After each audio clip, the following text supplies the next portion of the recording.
Hello भाइयों। Well अच्छा।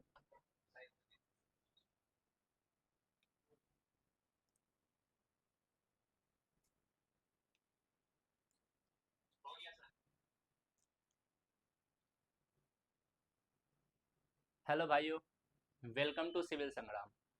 आज हम लोग अपने पॉलिटी के क्लास के सेकेंड लेक्चर पे हैं। आज के लेक्चर में हम लोग प्रियम्बल कंप्लीट करने वाले हैं। तब तक जो लोग अभी जुड़ने वाले हैं वो जल्दी से जुड़ जाए। और अपनी ये क्लास जो है वो शेड्यूल जाएगी 8:30 से। जो डेली की क्लास होगी वो 8:30 से शेड्यूल जाएगी। आज थोड़ा डिले हुआ है। वैसे कल आप लोगों को इन्फॉर्म कर दिया गया था, टाइमिंग जो है अब हमेशा आप लोगों के लिए 8:30 होगा। फटाफट जुड़ जाइए जो जो जुड़ना चाहते हैं अभी। और थोड़ा अपने दोस्तों के साथ भी शेयर कर दीजिए। जो भी आपके साथ आपके दोस्त लोग हैं उनके साथ शेयर कर दीजिए फटाफट, ताकि वो आ जाए, वो अभी जुड़ जाए साथ में।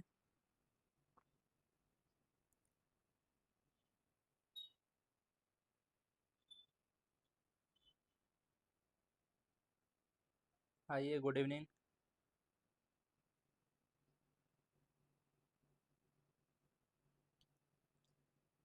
ठीक है, थोड़ा और दोस्तों के साथ शेयर कीजिए अभी आप लोग। देखिए, ये सब ना हौसला देता है।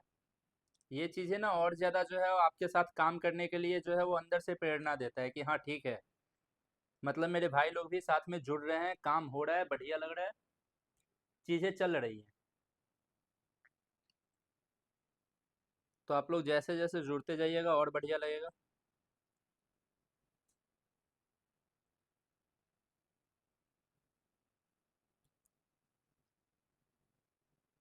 सब कोई का तो आ ही रहा है रिप्लाई, ठीक है, बढ़िया है।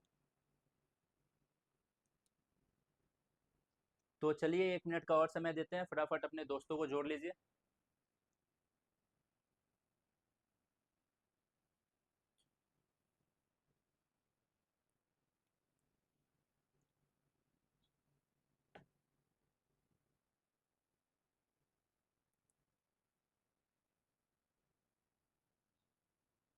चलिए अब लेक्चर हम लोग शुरू करते हैं।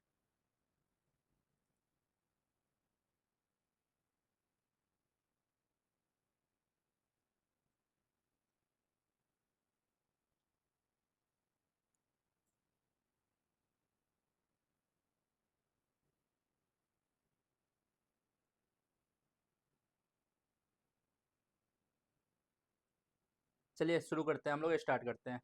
सब कुछ जुड़ गए जितने लोग जुड़ने थे।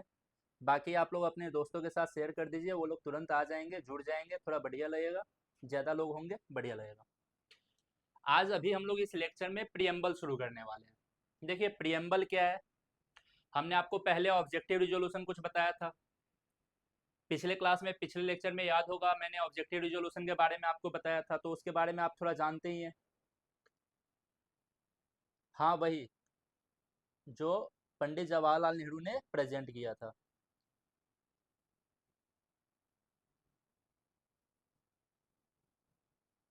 ठीक है, चलिए। तो अभी हम उसी प्रियम्बल के अंदर जो जो कॉन्सेप्ट हमारे बीपीएससी में आने वाले हैं वो सारा कॉन्सेप्ट करेंगे। साथ में हम लोग ना इसके 5-6 क्वेश्चंस देखेंगे, वो सारे क्वेश्चंस जो हमारे एग्जाम में आ चुके हैं, या कुछ वैसा क्वेश्चंस भी एक दो जो हमने सेट किया है जो मतलब आ सकता है अपने एग्जाम में वैसा। सबसे पहले देखिए प्रियम्बल, हिंदी में है और इंग्लिश में है। हिंदी में इसे हम क्या बोलते हैं, प्रस्तावना, जिसकी शुरुआत होती है हम भारत के लोग के साथ। शुरुआत है, हम भारत के लोग भारत को एक संपूर्ण प्रभुत्व संपन्न समाजवादी पंथ निरपेक्ष लोकतंत्रात्मक गणराज्य बनाने के लिए। तो ये वाला लाइन तो आप लोग खैर स्कूल में भी बहुत सारा याद किए होइएगा, प्रेयर के बाद करवाया जाता था। इंग्लिश में है, we the people of India having solemnly resolve the to constitute India into a sovereign socialist secular democratic Republic.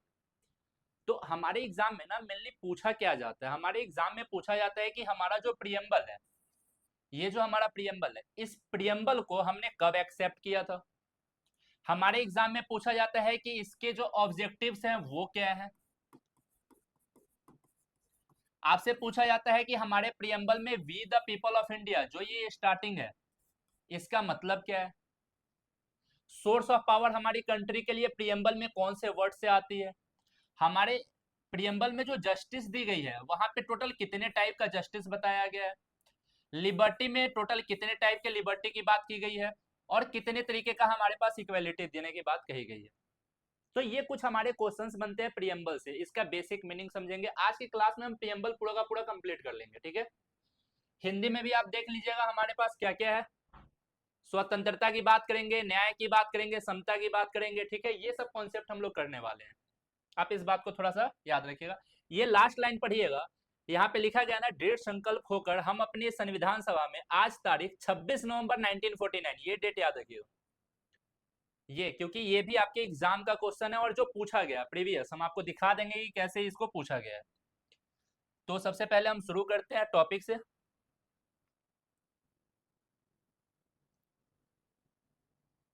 चलिए देखते हैं। सबसे पहले बताइए प्रियम्बल क्या है।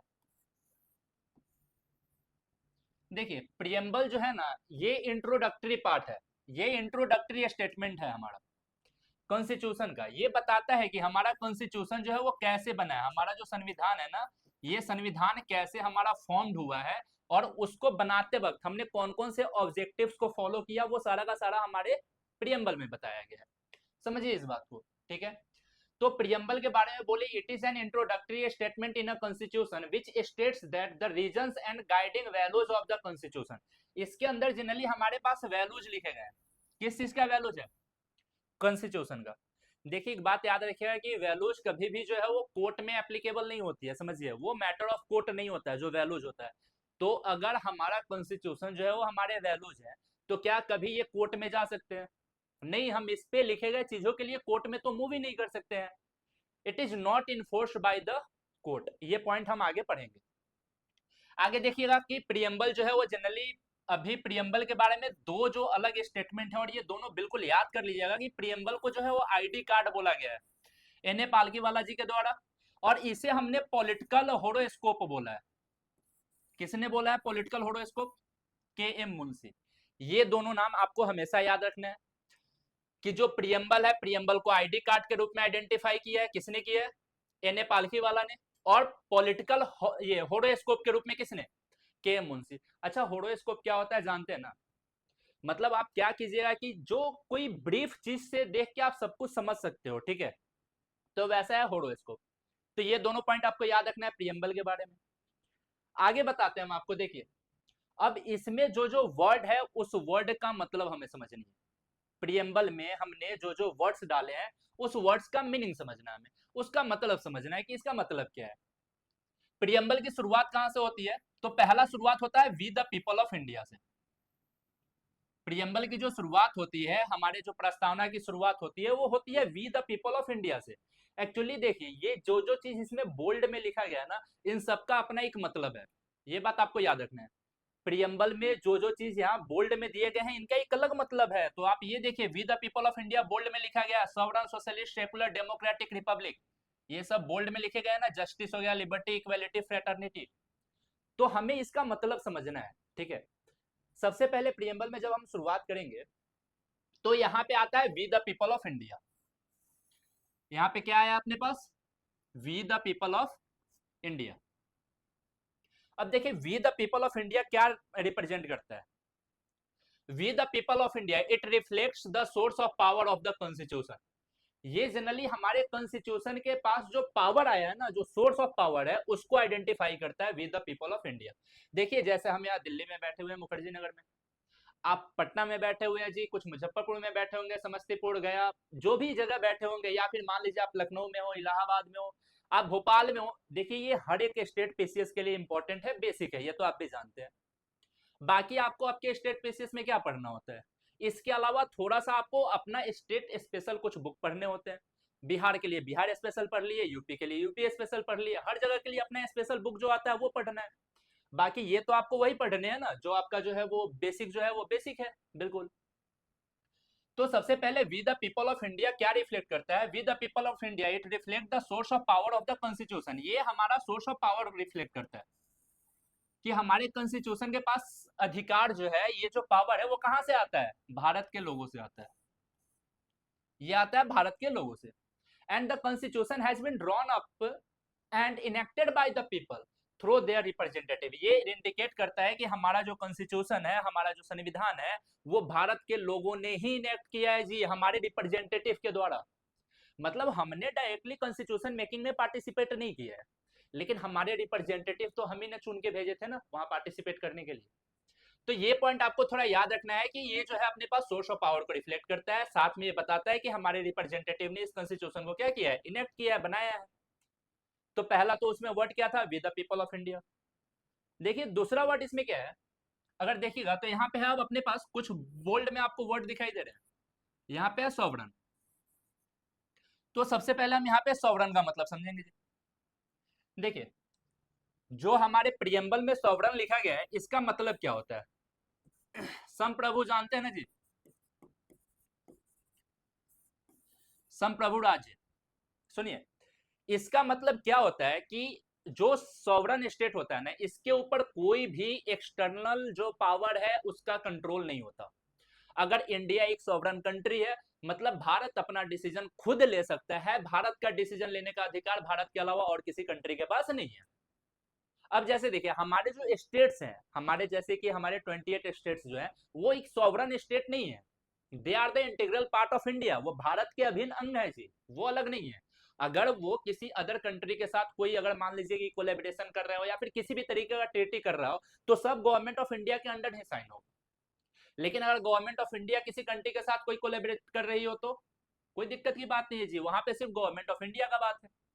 तो ये बात आपको याद रखना है, सॉवरन का मतलब क्या है कि there is no external power can dictate the government of India. कोई भी एक्सटर्नल पावर जो है वो भारत सरकार को क्या नहीं कर सकती है, डिक्टेट नहीं कर सकती है। And people have the super right to make decision on internal as well as the external matter. और हमारे जो लोग हैं उनके पास पूरा का पूरा अधिकार है जिसमें हम अपना इंटरनल और एक्सटर्नल जो है वो क्या करेंगे, मैटर के ऊपर डिसीजन ले सकते हैं। तो ये मतलब हो गया सॉवरन का। दूसरा है सोशलिस्ट। तो पहला था सॉवरन, दूसरा है जी सोशलिस्ट। अच्छा सोशलिस्ट क्या होता है, socialist actually a form of government in which all the resources are regulated by the government. एक ऐसी सरकार की व्यवस्था होती है जिसमें पूरा का पूरा रिसोर्स जो है वो कौन कंट्रोल करता है, वो सरकार कंट्रोल करती है। ये जनरली वेलफेयर स्टेट का फीचर होता है, जहां पे सरकार जो है वो रिसोर्स कलेक्ट करती है और उस रिसोर्स को अपने कंट्री में इनके वेलफेयर के ऊपर खर्च करती है, सोशलिस्ट पैटर्न होता है। वैसे ही हमारे पास कैपिटलिस्ट पैटर्न भी होता है, और कैपिटलिस्ट का मतलब आपको पता है जहां पे अपने पास क्या होता है, फ्री इकोनॉमी होती है। वहां पे जो मार्केट होता है बिल्कुल गवर्नमेंट कंट्रोल से फ्री होता है, हम मार्केट में जाएंगे अपने प्रॉफिट के लिए काम करेंगे, आप मार्केट में जाएंगे अपने प्रॉफिट के लिए काम करेंगे। और तीसरी तरफ एक और होती है बाबू, वो होता है मिक्स्ड, मिक्स्ड इकोनॉमी। तो ये जो मिक्स्ड इकोनॉमी है इसके अंदर दोनों आते हैं, मतलब सोशलिस्ट और कैपिटलिस्ट ये दोनों आते हैं।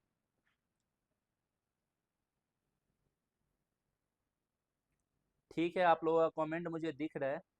और देखिए मैं आपको एक चीज बताता हूँ जी, मैं मुखर्जी नगर से लाइव दे रहा हूँ आपको, दिल्ली मुखर्जी नगर से।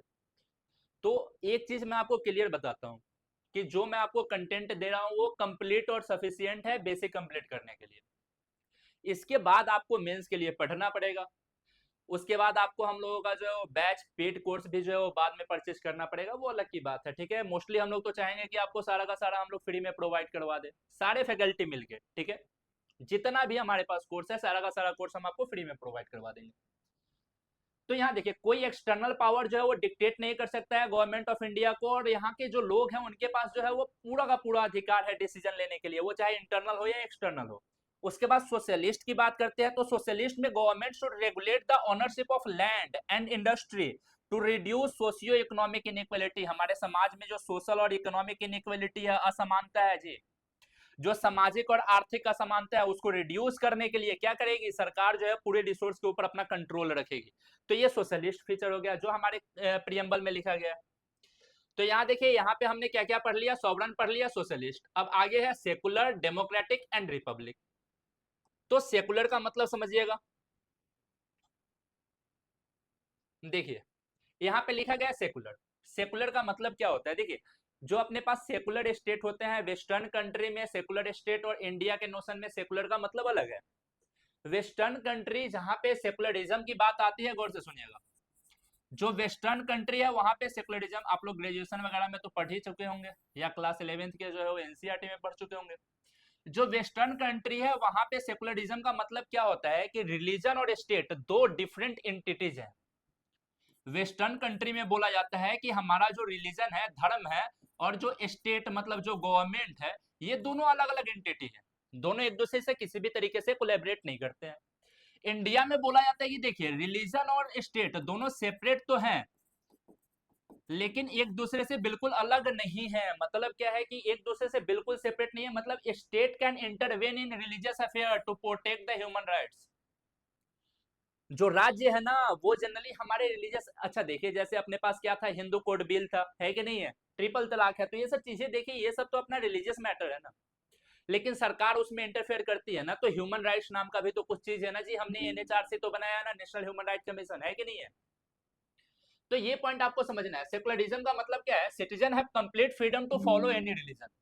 हमारे यहाँ जो सिटीजन है उनके पास कंप्लीट राइट है कि वो कोई भी धर्म जो है हमारे कंट्री में फॉलो कर सकते हैं, but there is no any official religion. हमारे देश का कोई अपना धर्म नहीं होगा, जैसे पाकिस्तान का।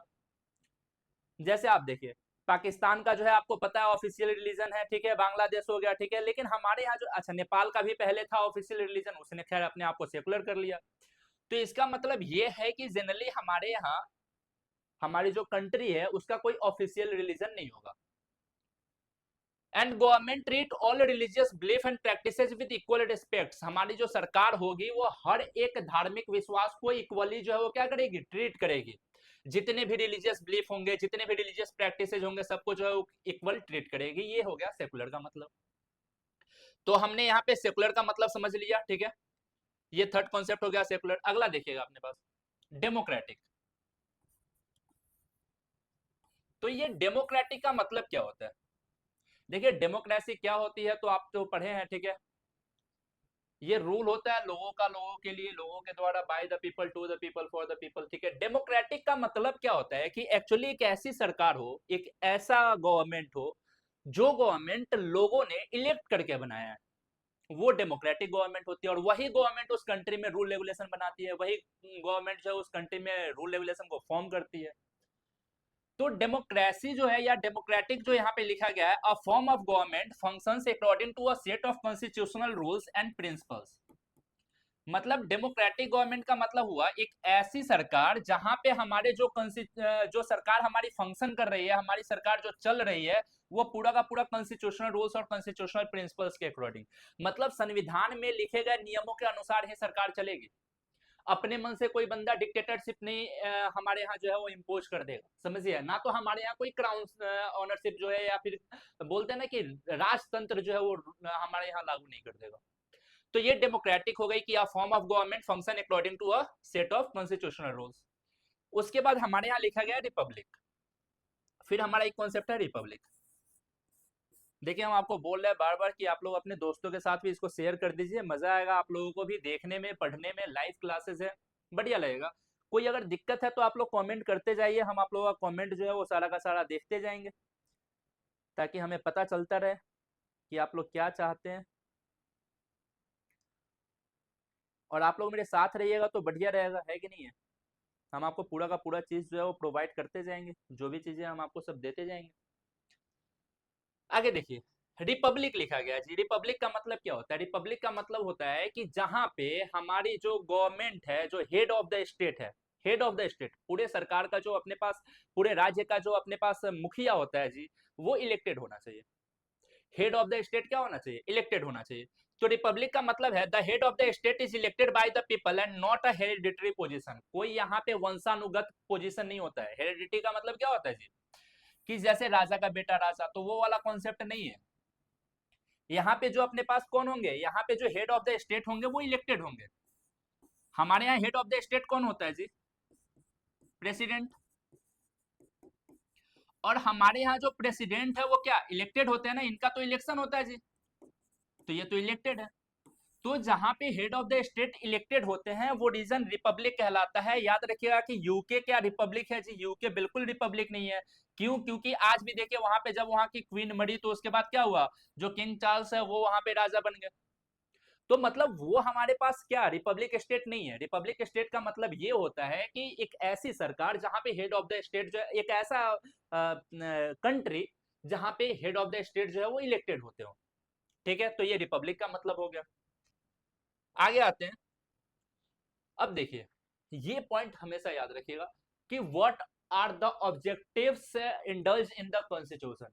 मतलब हमारे कॉन्स्टिट्यूशन में कौन कौन से ऑब्जेक्टिव्स डाले गए हैं, कौन कौन सा वैसा ऑब्जेक्टिव्स है जो हमें कॉन्स्टिट्यूशन में देखने को मिलता है।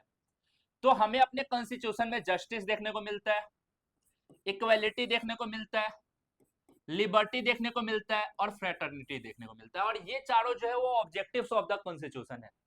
ये हमारे संविधान के क्या है, ये ऑब्जेक्टिव है, ये हमारे संविधान के ऑब्जेक्टिव है, जस्टिस, इक्वालिटी, लिबर्टी और फ्रेटर्निटी, ये याद रखिएगा। अब इसी को हम थोड़ा थोड़ा एक्सप्लेन कर देते हैं कि हमारे यहाँ न्याय की बात कही गई है तो कैसे न्याय की बात कही गई है, अगर हमारे यहाँ जो है इक्वालिटी की बात कही गई है तो किस तरीके की इक्वालिटी की बात कही गई है, लिबर्टी में कैसा लिबर्टी हम लोगों को देंगे, फ्रेटर्निटी में जो है हमें देखना है कि भाईचारा होती क्या है, बंधुता होता क्या है। एक्चुअली ये बताने की जरूरत तो है नहीं भाईचारा क्या होती है कि नहीं है। हम लोग जिस एज ग्रुप से बिलोंग करते हैं उसमें तो भाईचारा हमको पता है बढ़िया से, एक बार सामने मिल जाए मुखर्जी नगर में बस हो गई, भाईचारा बन गई। चाय दुकान पे मिल गए तो और ज्यादा, है कि नहीं। तो सुनिए मेरी बात, सबसे पहले इसमें हमारा पहला ऑब्जेक्टिव है वो है जस्टिस। चार ऑब्जेक्टिव मैंने बताया, फर्स्ट ऑब्जेक्टिव हमारे पास क्या है, जस्टिस। जस्टिस क्या होता है, न्याय क्या होता है।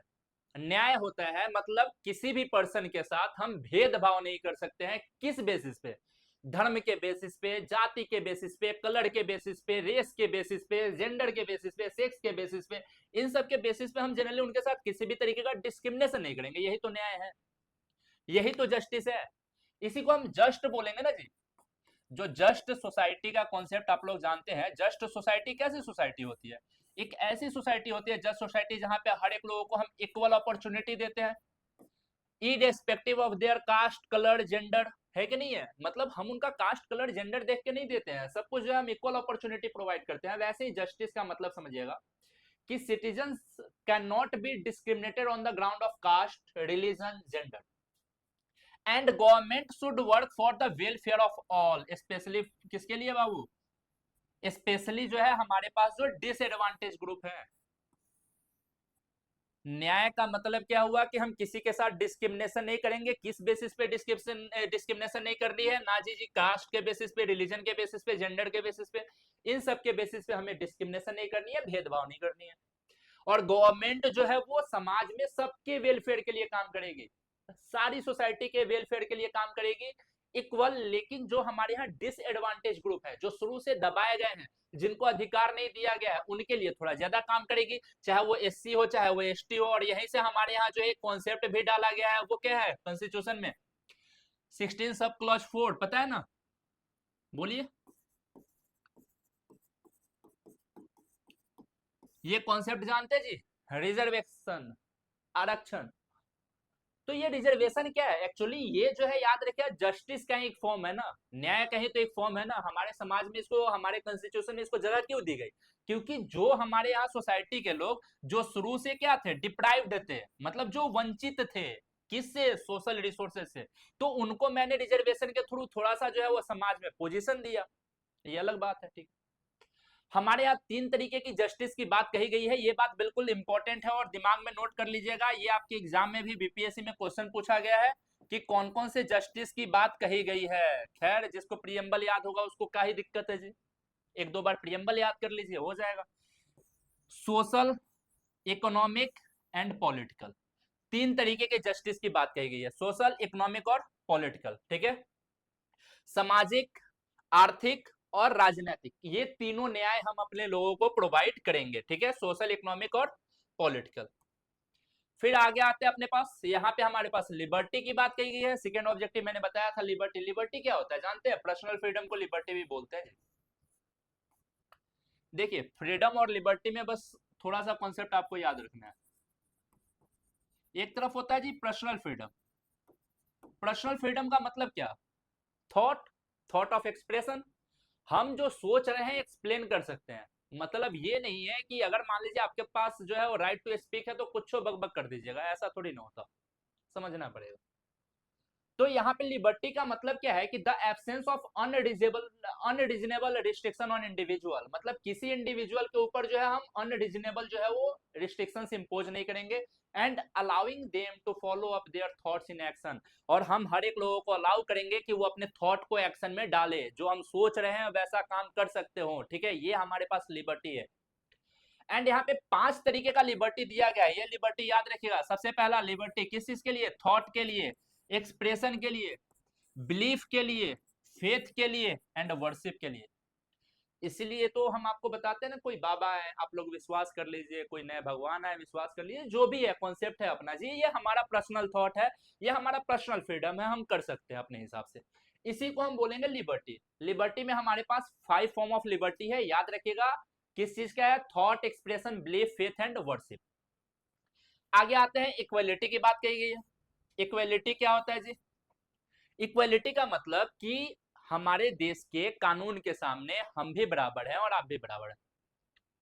ऑल मेन आर इक्वल, सारे के सारे जितने भी हमारे सिटीजन्स हैं, ठीक है, याद रखिएगा, मेनली सिटीजन्स, ये सारे जो है वो all are equal before the law. किसके सामने इक्वल है जी? कानून के सामने हम भी इक्वल हैं, आप भी इक्वल है, दोनों समान है, सारे के सारे लोग समान है हमारे कानून के सामने। And the government should ensure equal opportunity for all. यही होता है इक्वलिटी में कि ये इक्वल अपॉर्चुनिटी, अगर हम इक्वल अपॉर्चुनिटी देंगे तो यहीं से हमारे यहाँ क्या आएगा जी? जस्टिस आएगा ना, यहीं से न्याय आएगा ना, अगर हम इक्वल अपॉर्चुनिटी प्रोवाइड करवा दिए तो, ठीक है। और हम 2 तरीके की इक्वलिटी की बात करेंगे, कैसा? Equality of status and opportunity, ठीक है, सबको बराबर स्टेटस का अधिकार है जी, और सबको बराबर अपॉर्चुनिटी का अधिकार है, ठीक है। तो ये इक्वलिटी के कॉन्सेप्ट में हम लोग पढ़ेंगे।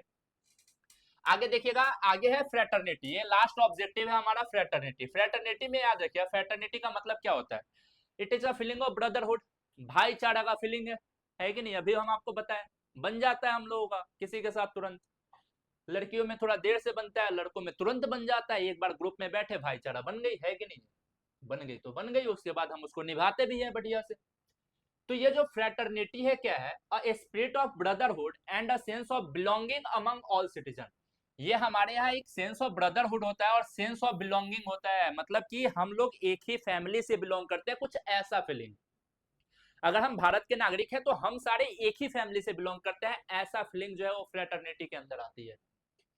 All of us should behave as if का मतलब पता है आपको? जैसे कि मानो we are the members of the same family, जैसे हम लोग जो है एक ही फैमिली के क्या है? मेंबर्स हैं, ठीक है। तो ये हमारे ऑब्जेक्टिव है, एक बार आप गौर से देखिएगा, मैंने सारा ऑब्जेक्टिव आपको बता दिया है, ठीक है। तो अगर आपके सामने कॉन्स्टिट्यूशन का ऑब्जेक्टिव पूछा जाए तो आपको क्या करने हैं? ऑब्जेक्टिव ऑफ कॉन्स्टिट्यूशन, ये बीपीएससी में पूछा जाता है, what are the objective mention in the preamble of constitution, ठीक है। हमारे यहाँ प्रीएम्बल में कौन कौन से ऑब्जेक्टिव मेंशन किए गए हैं? पहला है जस्टिस, दूसरा equality, third liberty, fourth fraternity, ये 4 हो गए।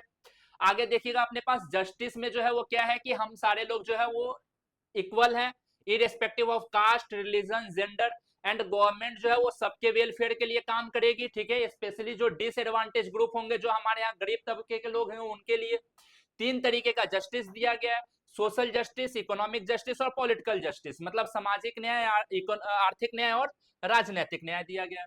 उसके बाद लिबर्टी, लिबर्टी का मतलब मैंने बताया, पर्सनल फ्रीडम होता है, मतलब हम किसी भी बंदे के ऊपर अनरीजनेबल रिस्ट्रिक्शंस इंपोज नहीं कर सकते हैं, हम सबको इक्वल अधिकार देंगे कि वो अपने थॉट को एक्शन में डाले। यहाँ पे 5 तरीके का लिबर्टी दिया गया है जी। पहला thought, expression, belief, faith and worship. उसके बाद इक्वलिटी पढ़े, इक्वलिटी का मतलब होता है कि सारे लोग जो है वो लॉ के सामने इक्वल है, all are equal before the law, और यहाँ पे जो है ना सरकार जो है वो सबको इक्वल अपॉर्चुनिटी देगी, जिसमें 2 तरीके की इक्वलिटी मेंशन की गई है प्रीएम्बल में। पहला equality of status and equality of opportunity, ठीक है।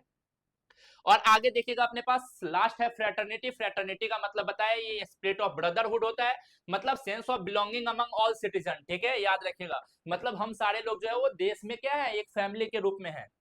तो ये वाला पॉइंट आपको याद रखना है। आगे याद रखिएगा, क्या हम अपने प्रियम्बल में जो है वो अमेंडमेंट कर सकते हैं? क्या हम अपने प्रियम्बल में संशोधन कर सकते हैं? क्या हमारा प्रियम्बल कॉन्स्टिट्यूशन का पार्ट है या नहीं है, या कॉन्स्टिट्यूशन से अलग है? ये समझने के लिए आपको क्या करना है, देखिए हमने आपको क्या बताया कि preamble is a part of constitution और नॉट, क्या हमारा प्रियम्बल संविधान का पार्ट है या नहीं है। ये समझने के लिए आपको जो है वो क्या करना है, 3 केस समझना है। सबसे पहला बेरूबाड़ी यूनियन केस, दूसरा आपको समझना है केशवानंद भारती केस, अच्छा उसके बाद एलआईसी, ठीक है, थर्ड समझना आपको एलआईसी ऑफ इंडिया केस, ये तीनों, और लास्ट में हम 42nd अमेंडमेंट देख लेंगे, ठीक है। तो यहां से शुरू करते हैं, ठीक है, रिस्पॉन्स बढ़िया है आप लोगों का, कंटिन्यू करते जाइए। देखिए एक बात बताते हैं कि आप लोग अगर पढ़ना चाहते हैं तो फिर आप लोग हमारे साथ जुड़े रहिए ना, क्या दिक्कत है, हम आप लोगों के साथ मेहनत कर रहे हैं, आप भी मेरे साथ मेहनत कीजिए। अगर आपको लगता है कि स्लाइड थोड़ा फास्ट है, ठीक है, तो मैं आपको टेलीग्राम चैनल पे इसका पीडीएफ अपलोड करवा के दे देता हूँ, आप वहां से डाउनलोड कर लीजिए। लास्ट में टेलीग्राम चैनल का मैं आपको जो है स्कैनर दिखा दूंगा, ले लीजिएगा वहां से, है कि नहीं है। व्हाट्सएप नंबर है, वहां जाके मैसेज कर लीजिए, वहां से आप ले लीजिए पीडीएफ पीपीटी जो आपको चाहिए, है कि नहीं। और बाकी जो है थोड़ा सा पेन और कॉपी का यूज कीजिए। देखिए आपका अगर रिवीजन भी होगा तो ये बढ़िया हो जाएगा, क्योंकि आप इतना जल्दी, इतना फास्ट और इतना कम समय में इतना बढ़िया से रिवाइज नहीं कर पाइएगा, हम आपको करवा के तो दे रहे हैं ना। और अगर आप बिल्कुल नए हैं तो ये कॉन्सेप्ट आपके दिमाग में आराम से बैठेगा, क्योंकि मेरे पढ़ाने का तरीका जी बिल्कुल बढ़िया है, मैं काफी सालों से मुखर्जी नगर में ही पढ़ा रहा हूँ। तो ये बात आपको थोड़ा याद रखना है। देखिए प्रियम्बल हमारे कॉन्स्टिट्यूशन का पार्ट है या नहीं है, प्रियम्बल हमारे कॉन्स्टिट्यूशन का पार्ट है या नहीं, क्या हम उसमें अमेंडमेंट कर सकते हैं या नहीं, इसको समझने के लिए हमको 3 केस समझनी है। बेरूबाड़ी समझनी है जी, केशवानंद भारती समझना है, एलआईसी केस समझना है, और लास्ट में 42nd कॉन्स्टिट्यूशनल अमेंडमेंट एक्ट समझनी है। सबसे पहले बेरूबाड़ी यूनियन केस, ये 1960 में हुआ था, ठीक है। इस समय क्या हुआ था कि इस समय, अच्छा ये जनरली अपने पास याद रखिएगा कि वो प्राइम मिनिस्टर नेहरू जी, तो हमारे यहाँ रेड क्लिफ लाइन जो है ड्रॉ की गई थी। उस समय बेरूबाड़ी यूनियन जो है वो इंडिया की तरफ था, ठीक है, लेकिन अब वहां पे पाकिस्तान अपना दावा कर रहा था कि ये हमें चाहिए, ठीक है। तो वहीं पे वो ट्रांसफर ऑफ लैंड को लेके है, इसके लिए एक सेपरेट वीडियो बनाएंगे इन सब के लिए, बेरूबाड़ी के लिए, केशवानंद भारती के लिए, एलआईसी के लिए, इन सब के लिए एक सेपरेट वीडियो बना के डालेंगे। अभी तो हमें प्रियम्बल के हिसाब से समझनी है। तो बेरूबाड़ी यूनियन केस 1960 में आया। इस समय सुप्रीम कोर्ट ने अपना वर्डिक्ट दिया था कि preamble is just a key to the understand the constitution. Preamble जो है ना, वो हमारे संविधान को समझने का सिर्फ एक कुंजी है, एक चाबी है जी संविधान को समझने का। It is not a part of the constitution. हमारे सुप्रीम कोर्ट ने अपना वर्डिक्ट दिया था कि it is not a part of the constitution, hence it can not be amended and it is not legally enforceable. मतलब ये हमारे संविधान का पार्ट नहीं है, इसलिए हम इसको क्या नहीं कर सकते हैं, अमेंड नहीं कर सकते हैं, और लीगली इन्फोर्सेबल नहीं है। मतलब यहाँ पे लिखे गए चीजों के लिए हम कोर्ट में नहीं जा सकते, समझे मेरी बात। फाइनली दूसरा केस आया अपने पास, केशवानंद भारती केस 1973 में, ठीक है। इस समय सुप्रीम कोर्ट ने अपने दिए गए वर्डिक्ट को जो है ओवररूल्ड किया, एंड सुप्रीम कोर्ट ने इस समय जो है, याद रखिएगा, सुप्रीम कोर्ट ओवररूल्ड द ये बेरूबाड़ी केस, ठीक है, याद रखिएगा, and held that preamble is a part of the constitution.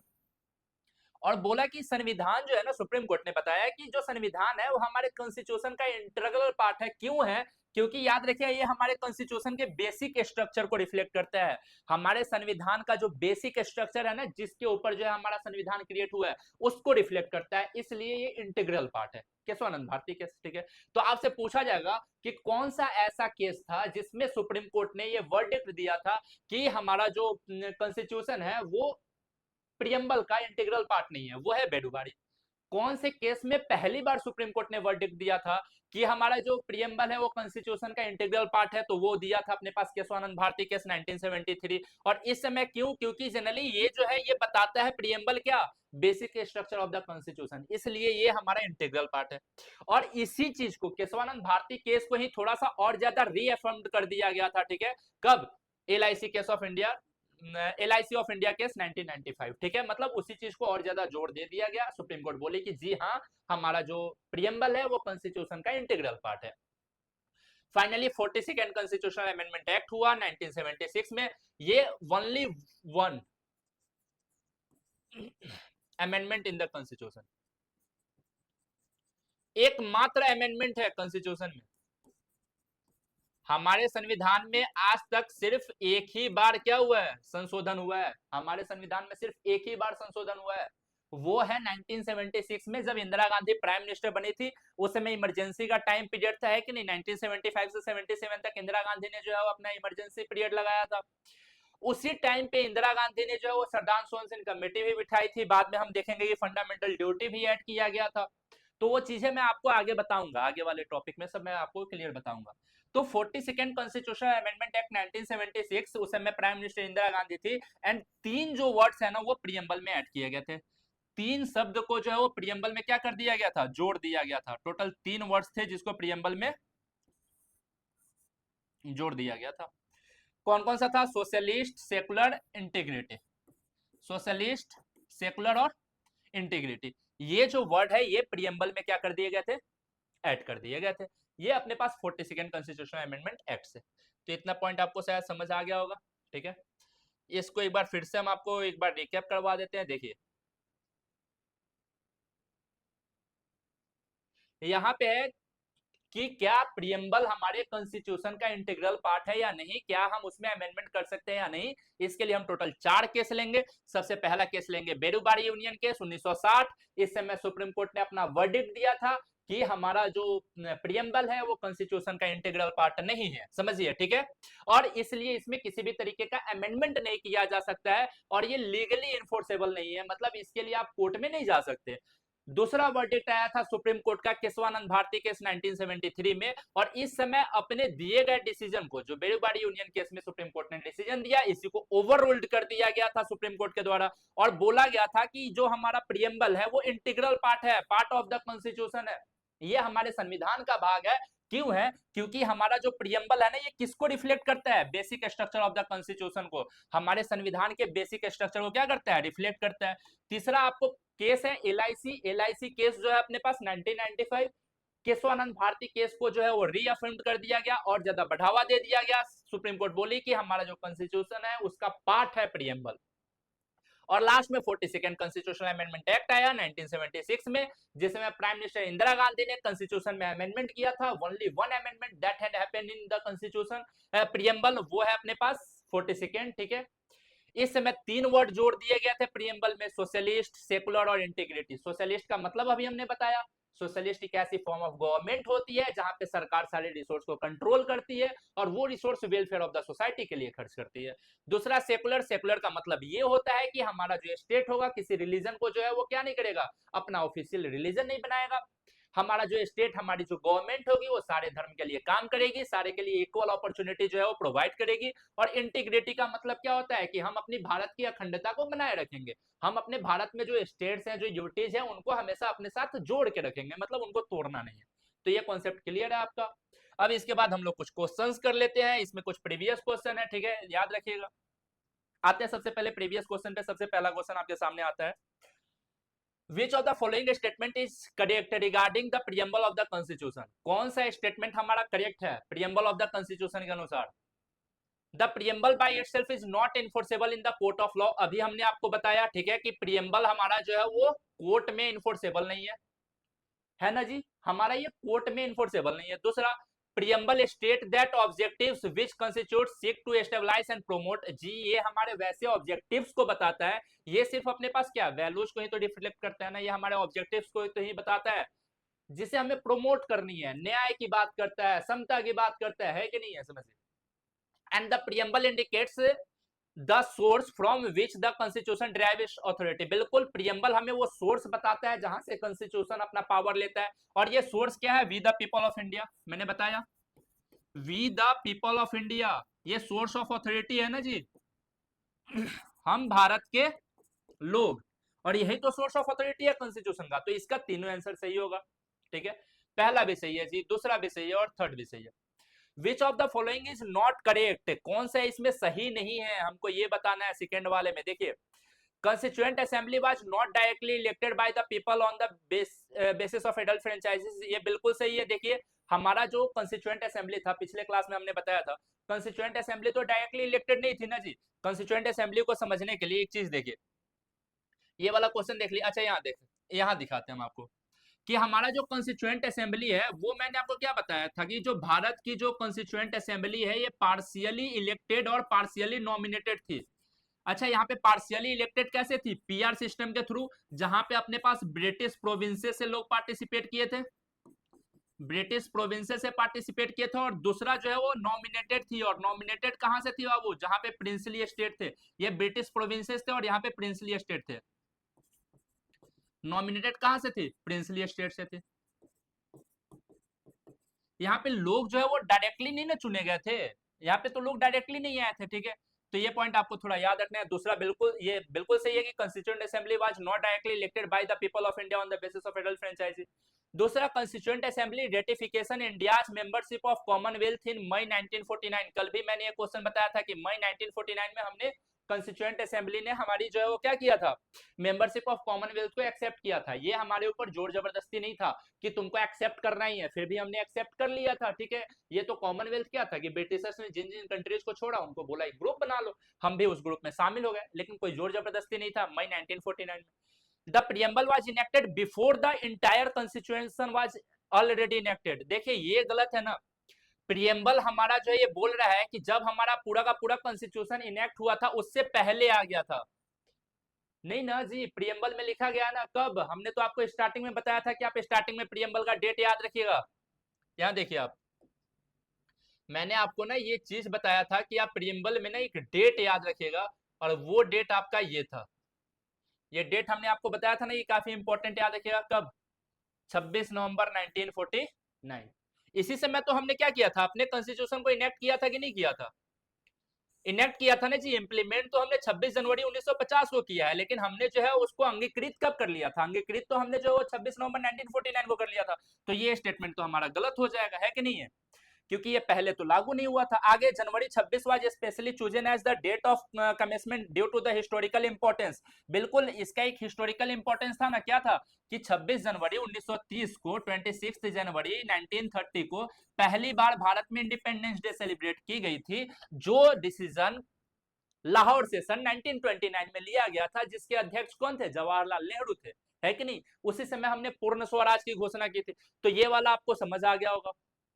अगला क्वेश्चन देखते हैं, which of the following, which one of the following objective is not imbibed in the preamble to the constitution of India. मतलब इसमें से आपसे पूछ रहा है कि कौन सा ऐसा ऑब्जेक्टिव है जो हमारे कॉन्स्टिट्यूशन में जो है प्रियम्बल में, कॉन्स्टिट्यूशन के प्रियम्बल में जो है वो डाला नहीं गया। लिबर्टी ऑफ थॉट है जी, इकोनॉमिक लिबर्टी की बात नहीं करते, लिबर्टी ऑफ एक्सप्रेशन है, लिबर्टी ऑफ बिलीफ है। टोटल 5 तरीके का लिबर्टी मैंने आपको बताया था अभी, कि टोटल 5 टाइप्स का जो है वो लिबर्टी क्या है हमारे कॉन्स्टिट्यूशन में ऑलरेडी इम्बेड कर दिया गया है। और ये देखिए, ये आपको पांचों अभी मैंने बताया था कि ये पांचों अपने पास लिबर्टी है, liberty of thought, liberty of expression, liberty of belief, liberty of faith and liberty of worship. ये 5 तरीके का लिबर्टी हमारे यहाँ दिया गया है, ठीक है, कॉन्स्टिट्यूशन में। ये क्वेश्चन आपका कंप्लीट हो गया। आगे आइए, नेक्स्ट क्वेश्चन हम लोग देखते हैं। यहाँ देखिए, which of the following, which which among the following word is not written in the preamble of our constitution. कौन सा वर्ड नहीं लिखा गया है? सॉवरन है, सोशलिस्ट है, सेकुलर है, कम्युनिस्ट जैसा वर्ड नहीं लिखा गया है, ठीक है। कम्युनिस्ट आइडियोलॉजी तो हमारे यहाँ है ही नहीं, हमारे यहाँ तो सोशलिस्ट आइडियोलॉजी है कि नहीं? नेक्स्ट क्वेश्चन पे आते हैं, देखिए, which of the following statement about the preamble is not correct. कौन सा करेक्ट नहीं है, आपको वो बताना है। The preamble to the Indian constitution is based on objective resolution drafted by B R Ambedkar. ये तो पहला गलत हो गया जी। ऑब्जेक्टिव रिजोल्यूशन किसने ड्राफ्ट किया था और किसने प्रेजेंट किया था? It was drafted by and presented by Jawaharlal Nehru.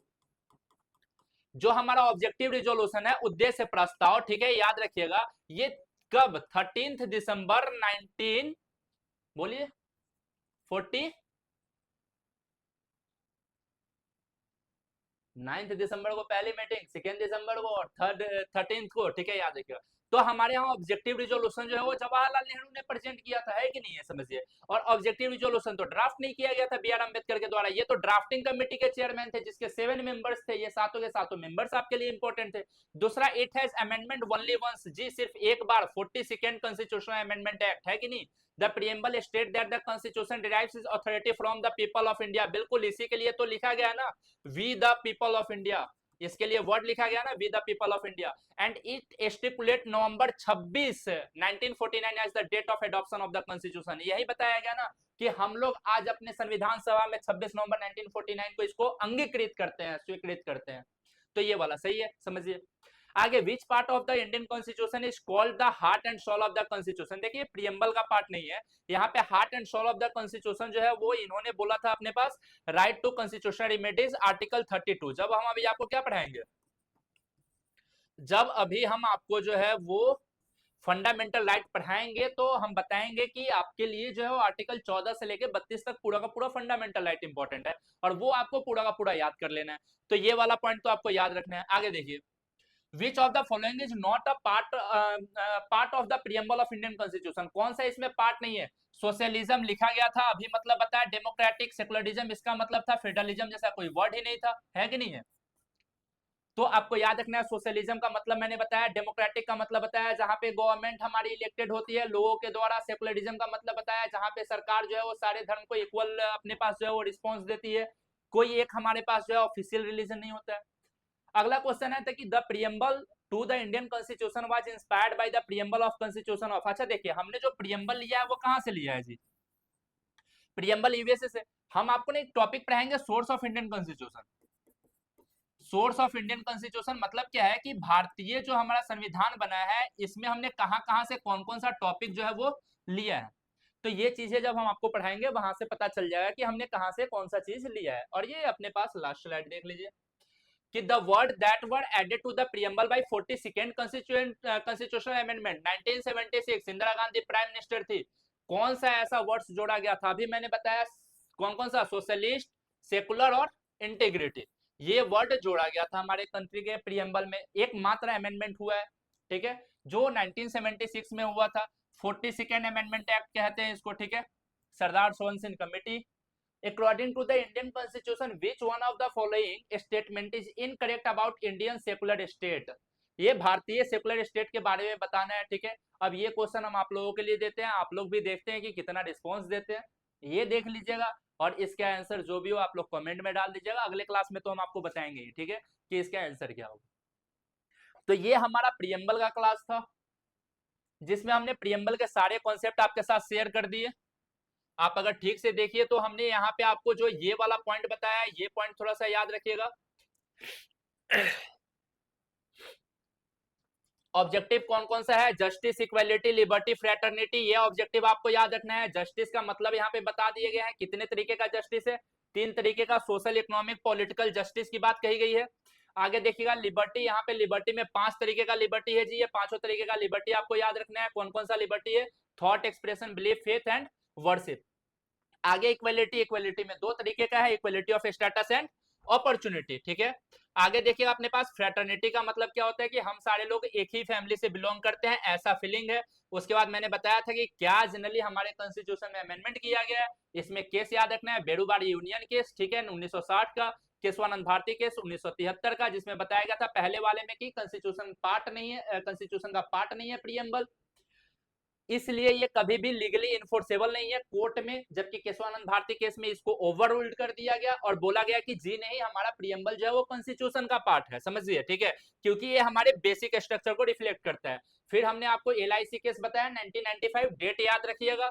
इस समय बताया गया कि जी हमारा प्रियम्बल पार्ट है। आगे 42nd कॉन्स्टिट्यूशनल अमेंडमेंट, ये एकमात्र अमेंडमेंट है जो कॉन्स्टिट्यूशन में किया गया है, इंदिरा गांधी के समय किया गया था। 3 वर्ड जोड़े गए थे, सोशलिस्ट, सेकुलर और इंटीग्रिटी, ठीक है। इतना पॉइंट याद रखना है, और बाकी मैंने क्वेश्चंस करवाए। तो ये मेरा हो गया सारा का सारा। और बाकी आप एक काम कीजिए, अभी आप लोग जो है हमसे जुड़ने के लिए जो है ये टेलीग्राम चैनल पे आ जाइए, यहाँ पे आप लोग हमसे जुड़ जाइए। ये हमारा व्हाट्सएप नंबर है, आप यहाँ पे व्हाट्सएप कीजिए, हम आपके सारे सवालों का जवाब यहाँ पे प्रोवाइड करेंगे आपको अपने साथ। अगर और टेलीग्राम चैनल यहाँ से ज्वाइन कर लीजिए ताकि आपको इसका PDF PPT सब मिलता रहे, है कि नहीं है। और ज्यादा इन्फॉर्मेशन चाहिए तो आप यहाँ भी थोड़ा विजिट कर लीजिए, है कि नहीं है। कितना देर लगेगा मुश्किल से, जब आप टेलीग्राम चैनल ज्वाइन कर लीजिएगा, अभी देखिए फोन पे आप एक बार सिर्फ क्लिक कीजिएगा, ज्वाइन कर जाइएगा। लेकिन उससे क्या होगा ना कि जब आप बार बार नोटिफिकेशन देखिएगा ना तो आपके दिमाग में चीजें जाती जाएंगी, मतलब दिमाग में बैठ जाएंगी। और कुछ नहीं है भाई, थोड़ा सा पेन लेके बैठ जाओ ना, लिख ही लो। और नहीं होता है तो हमें सुन लो, सिर्फ सुन के आपका पूरा का पूरा एक बार में रिकैप हो जाएगा। और जितना निचोड़ देकर हम आपको प्रोवाइड कर रहे हैं ना, इतना निचोड़ देके कोई यूट्यूब पे आपको फ्री में तो ना देगा। हम बस यही चाहते हैं कि आप मेरे साथ लगे रहिए, सिलेक्शन होगा, बढ़िया आएगा, मजा आएगा, हमें भी आप लोगों का रिजल्ट देख के खुशी मिलेगी, है कि नहीं है। तो बाकी हम लोग जो है वो मिलते हैं अगले क्लास में। अगले क्लास में हम लोग जो है फंडामेंटल राइट्स की तरफ मूव करेंगे, थोड़ा वहां पे काफी इंपॉर्टेंट क्वेश्चंस बनते हैं, वहां से हम